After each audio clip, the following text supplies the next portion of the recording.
A graça e a paz, meus amados irmãos. Olha eu aqui de novo, pastor Túlio César, dando continuidade à nossa série de estudos sobre conhecendo bem a minha Bíblia.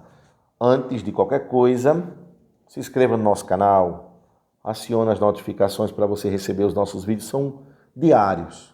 Nós estamos colocando os nossos cultos e também a nossa série de estudos. E eu espero sinceramente que esteja ajudando você assim como me ajudou a compreender melhor as Sagradas Escrituras.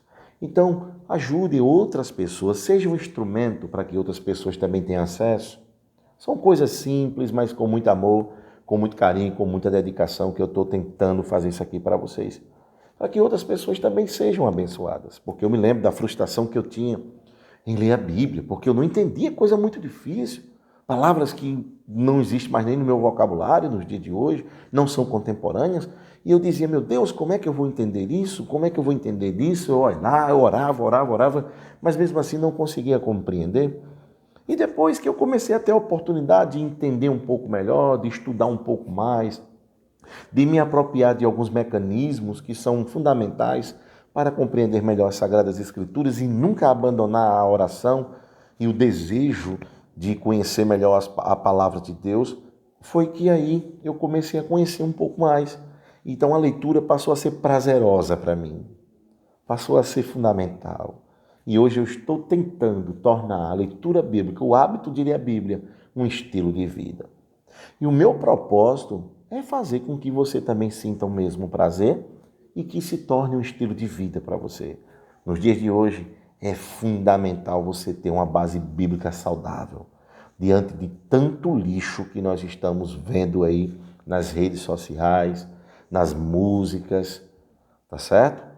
Muito lixo, tóxico, poluído, de pessoas que estão aí sem nenhuma preocupação disseminando isso como palavra de Deus e como doutrina para muita gente. Então hoje, se você não tiver, melhor dizendo, uma base sólida do genuíno evangelho do Senhor Jesus Cristo, você vai ser enganado com muita severidade por meio de alguns lobos que estão vestidos em peles de cordeiro.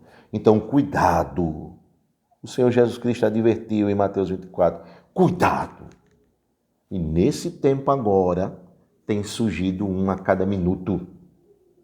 Então, cuidado, porque se você não tiver uma base sólida, certo? Se você não tiver convicção, você vai ser enganado.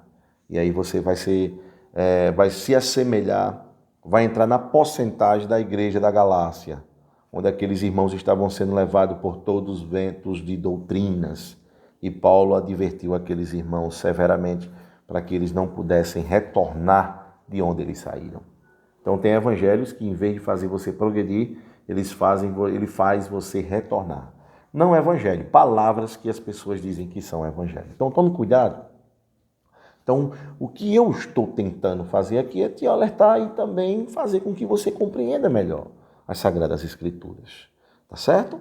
E que Deus possa potencializar o desejo do seu coração, junto com alguns conselhos que estão sendo dados aqui, e você consiga realmente compreender melhor a palavra de Deus. Entendes o que lê?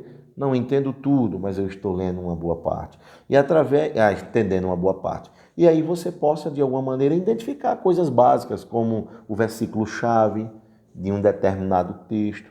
Eu só sei que se você tiver contato com a nossa série de estudos, que está no total de 6 vídeos, 7º com esse agora, você vai ler a Bíblia de forma diferente. Você já vai olhar para ela de um aspecto, um ângulo bem diferente. Eu tenho certeza.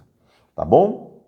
Deus possa abençoar e o Espírito Santo iluminar a tua mente para que você consiga entender a revelação do Deus Todo-Poderoso.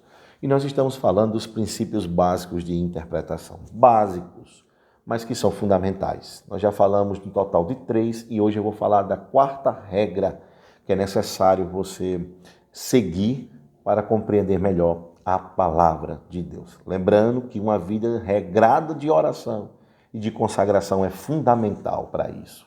Vai potencializar, certo? É o fósforo que risca a pólvora e incendeia todo o seu corpo pela alegria e o poder que existe na palavra de Deus. Tá certo?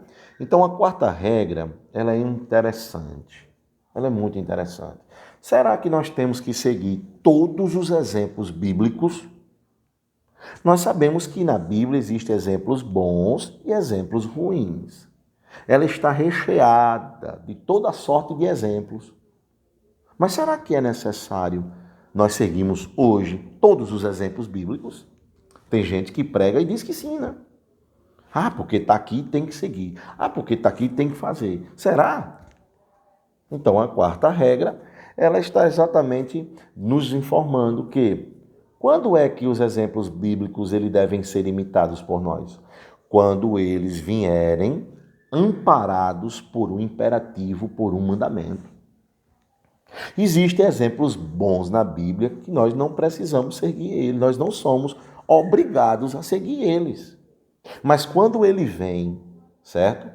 Quando um mandamento precede ou venha posterior a ele, aquele exemplo, nós temos que segui-lo. Porque é uma ordem direta expressa do Espírito Santo para a nossa vida. Mas existem outros exemplos, os ruins, os negativos, os positivos, que nós também não precisamos seguir se ele não vir, certo? Acompanhado de um mandamento. Então é isso que eu gostaria de falar para vocês nessa noite, para que vocês consigam entender melhor sobre essa questão. Será que tudo que está na Bíblia nós temos que positivar hoje, realizar ele hoje? Será? Porque existem exemplos que são recomendados e outros que são condenados. Alguns fatos nos são relatados para nossa advertência, que são os exemplos negativos, e outros tantos para nossa inspiração e edificação, que são os exemplos positivos. Está bem claro que há muitos exemplos registrados pela Sagrada Escritura, que não devem ser imitados por nenhum de nós. E quando, porém, há os bons exemplos, todos eles se constituem uma obrigação para nós hoje? Não. É isso que eu já falei. Só nos são obrigatórios aqueles exemplos que estiverem apoiados por um mandamento da própria palavra de Deus. Exemplo, lá em Marcos, capítulo 1, versículo 35, nós vamos observar que o nosso Senhor Jesus Cristo se levantou de madrugada, certo? Na alta madrugada, e foi a um deserto para orar. Nós somos obrigados a seguir do mesmo jeito, nos levantarmos de madrugada, sairmos para um deserto para orar, como ele fez. Será que isto é um mandamento? É um exemplo, mas será que é um mandamento? A vida de oração do Senhor Jesus Cristo é um modelo que tem que ser seguido por todos os seus discípulos, visto que tal exemplo está amparado por ordens expressas da palavra de Deus. Como, por exemplo, lá em Tessalonicenses, capítulo 5, verso 17, diz o quê? Orai sem cessar. Orai sem cessar. Existe um imperativo, existe um mandamento, existe uma ordem. Então, esse exemplo de oração, orar sem cessar, é obrigatório nós seguirmos. É uma ordem expressa do próprio Espírito Santo. Na igreja de Tessalônica, em uma determinada ocasião, em um determinado propósito, tinha essa palavra, mas existe um imperativo nela, então serve para nós também como regra. E nós temos que praticar uma vida de oração sem cessar. Como, por exemplo, também lá em Efésios capítulo 6, versículo de número 18, diz, orai em todo o tempo. Então existe um mandamento, um imperativo, orai, uma ordem expressa do nosso comandante, do Espírito Santo. E lá em em Marcos 14, versículo 38, o que é que diz? Vigiai e orai. Então, nesses três exemplos, nós vemos imperativos que estão nos dando um mandamento para a prática da oração e da vigilância. Então, é obrigatório você e eu seguirmos isso aqui, porque é um mandamento, uma ordem expressa do Espírito Santo de Deus. Agora, quanto aos detalhes particulares, como lugar, no caso de Jesus, um deserto, hora de madrugada, quanto a isso, fica ao critério pessoal de cada um. Como você se sentir melhor. Aqui onde eu moro, no Rio Grande do Norte, na cidade de Tibau do Sul, é um verdadeiro paraíso. Existem muitas dunas aqui, é o interior praiano.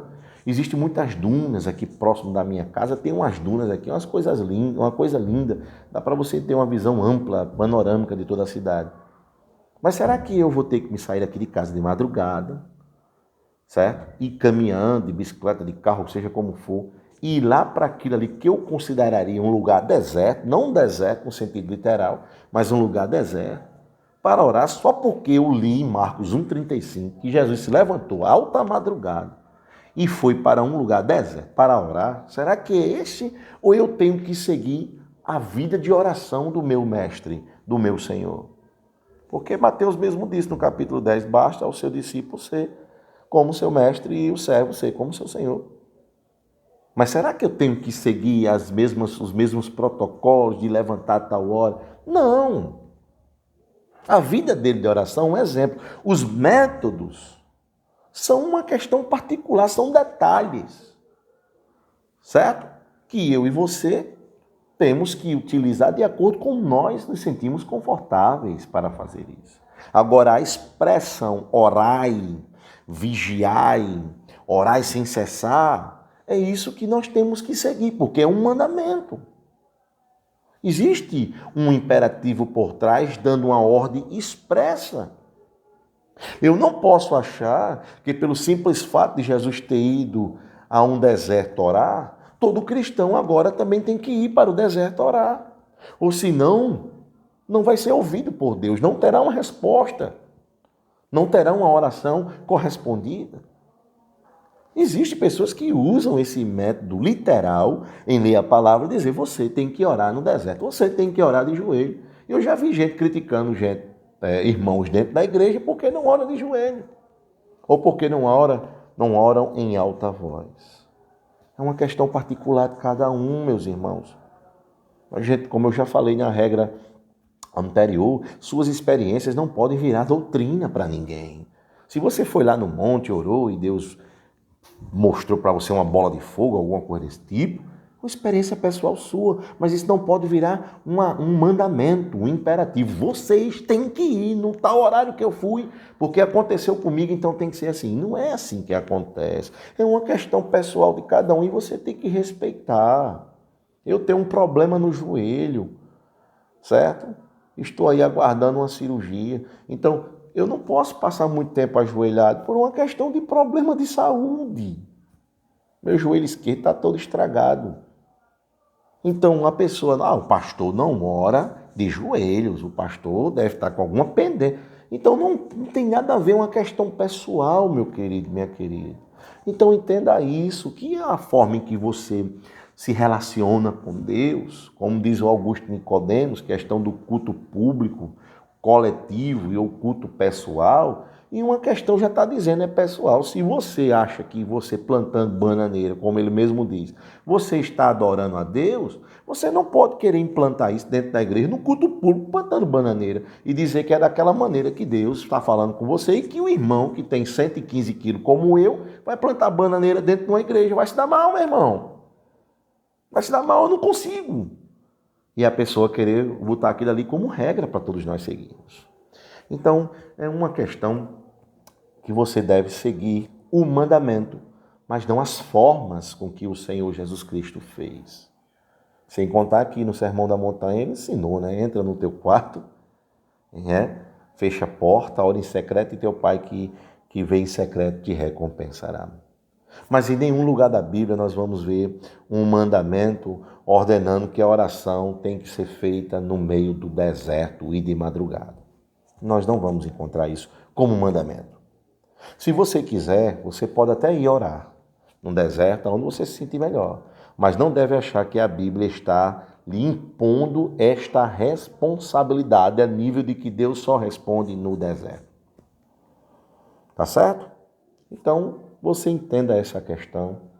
E se você, porventura, um dia criticou fulano, beltrano, pela maneira que o irmão costuma fazer isso no culto público, se ele não ora, pastor, vamos nos ajoelhar, e assim não, e aquele irmão não faz isso, então você não possa dizer nada a respeito desse irmão, porque na Bíblia não existe um método em si, não existe um protocolo. O próprio Senhor Jesus Cristo tinha horas que ele cuspia no chão, fazia um lodo e colocava no olho do cego, mandava se lavar no tanque chamado Siloé e o cego enxergava. Em outro momento ele disse, o que é que você quer? Que eu volte a ver. Então que você veja agora. E ele começou a enxergar. Então nem ele mesmo existia um protocolo, um padrão comum para a operação dos milagres. Mas ele fazia isso através da fé e da oração do pessoal, do povo que clamava por ele. Então é isso que nós temos que entender. Não existe um padrão em si. Existe o exemplo e o mandamento. Orai sem cessar. Orai e vigiai. Orai e vigiai. Mas não existe o padrão em si, a metodologia. Só porque um fez isso, Moisés fazia isso, Jesus fazia isso, e você tem que usar isso literalmente como regra e ensinar isso na igreja para que os irmãos estejam indo de madrugada lá para Cacimbinha, onde ficam os morros, para poder fazer a oração. E só assim Deus vai responder. Eu sei que você conhece, já ouviu pessoas dizendo exatamente assim. Tem que ser assim porque está escrito aqui. Então não caia nessa não, tá? E nem se constranja se caso você não faça. Fique tranquilo, porque a Bíblia em lugar nenhum vai te dar esta responsabilidade de fazer exatamente igual, mas te dá o mandamento, ore e vigie. E isso você tem que fazer, tá? De uma maneira que você se sinta confortável, de uma maneira que é pessoal, é sua. Jesus também foi um homem cheio de amor e humildade. Estes exemplos têm que ser seguidos porque eles ilustram um mandamento bíblico, são amparados por imperativos. Lá no capítulo 13 do Evangelho de João, capítulo 13, versículos 34 e 35, e também em 1 Pedro, capítulo 5, versículo 5. Lá em João 13, 34 e 35 é aquele quando ele diz, um novo mandamento eu vos dou, ameis uns aos outros como eu vos amei. Então, isto é um exemplo, certo? Que vem ilustrado, seguido por um imperativo, por um mandamento bíblico. E esses sim têm que ser seguidos porque eles são amparados por imperativos. E a vida do nosso Senhor Jesus Cristo era uma vida cheia de amor e de humildade.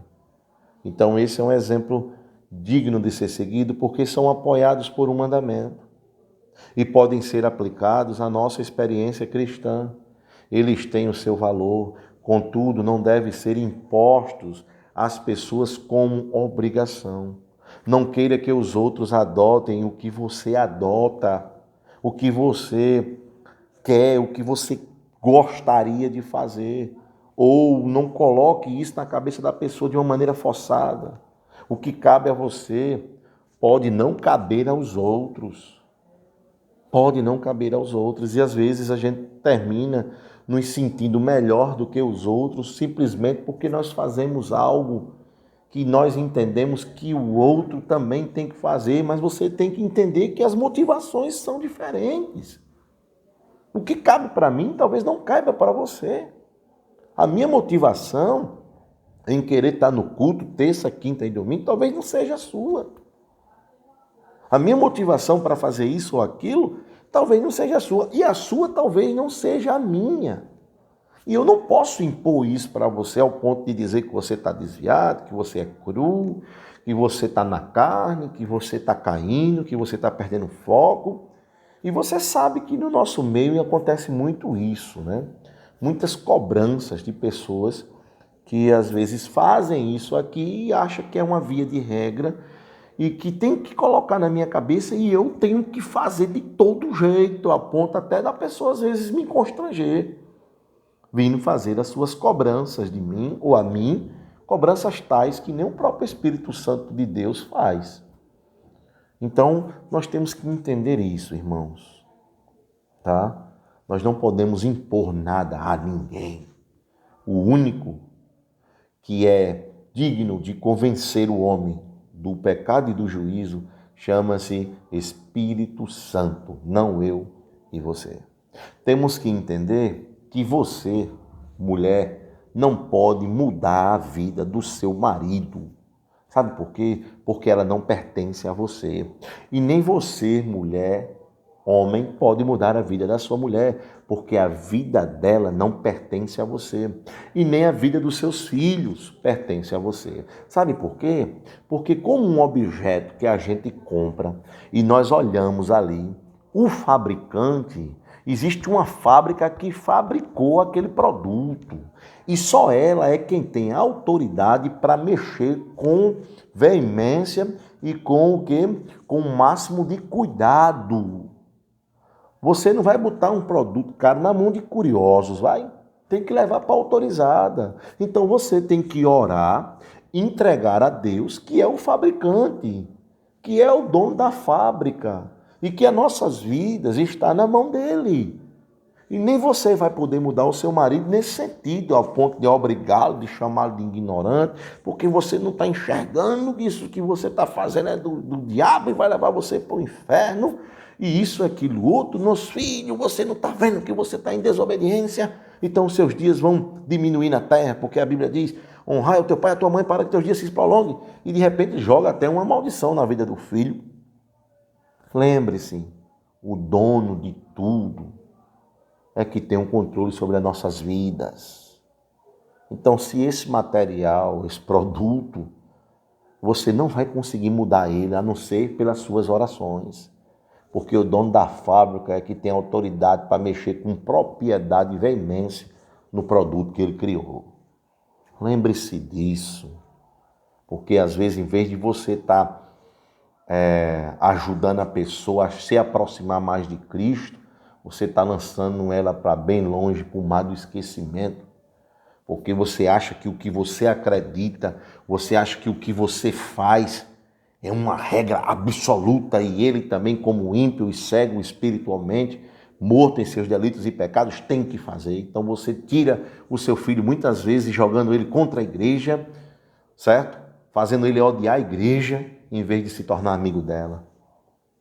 Então preste bem atenção nisso. A vida do seu marido não é sua, da sua esposa não é sua e nem dos seus filhos.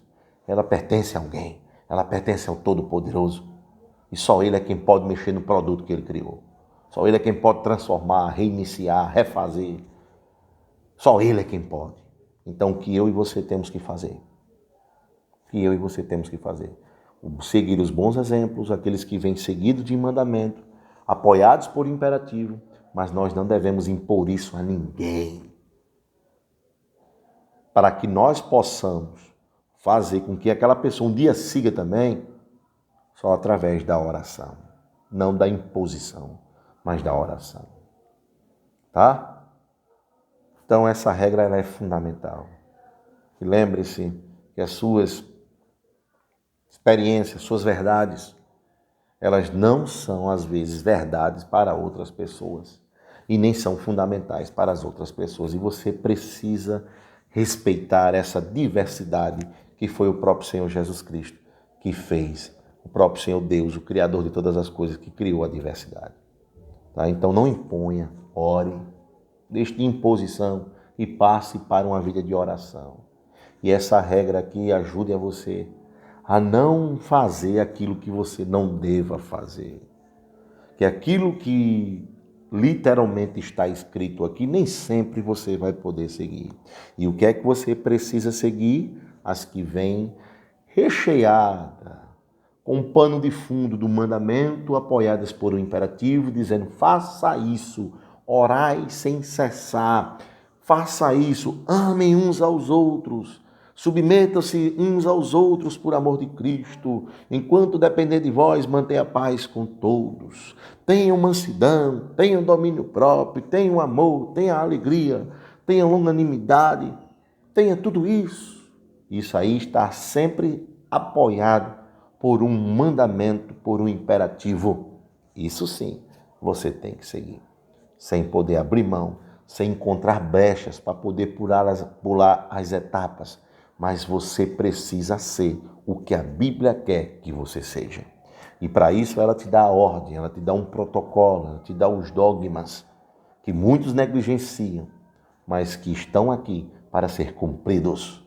A nossa regra de fé e de prática, o manual de instrução de toda a humanidade. Deus possa ter abençoado a tua vida. Que Deus continue abençoando a tua família. E use esses exemplos, mas não obrigue ninguém a usar eles. Tá? Se eles não forem iluminados pelo Espírito Santo, eles nunca vão seguir os exemplos que para você é positivo, para eles podem ser negativos. Fiquem com Deus, que Deus abençoe a vida de vocês e até o próximo vídeo. Deus abençoe grandemente, em nome de Jesus.